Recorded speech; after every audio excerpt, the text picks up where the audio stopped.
Таджикистана Эмомали Рахмон – агрессор и убийца. Он вероломно ворвался на территорию Кыргызстана. Руками своих солдат убил десятки мирных жителей в Кыргызстане, включая женщин и детей. Рахмон хочет эскалации и хочет больше жертв среди мирного населения. Почему он это делает? Он хочет сохранить у себя власть через войну против соседей кыргызов. Рахмон – диктатор, агрессор и убийца.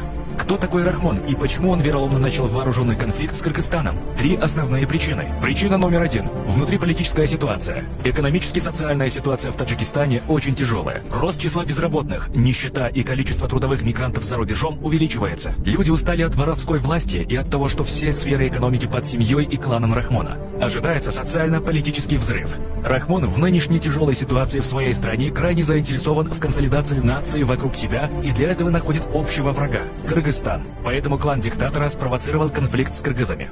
Причина номер два – контрабанда и наркотрафик.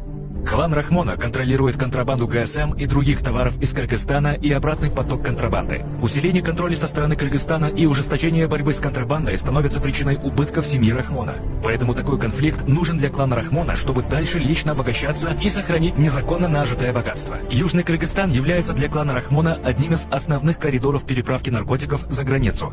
И поэтому клан Рахмона не заинтересован в присутствии постоянного какого-либо контроля с кыргызской стороны этих коридоров.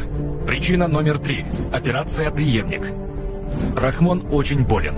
Он в любой момент может оказаться недееспособным управлять, и поэтому ему срочно надо передавать свою власть своему сыну Рустаму Эмомали. Но он понимает, что данный процесс под угрозой из-за того, что Рустам еще молод, неопытен и полностью не признан другими кланами.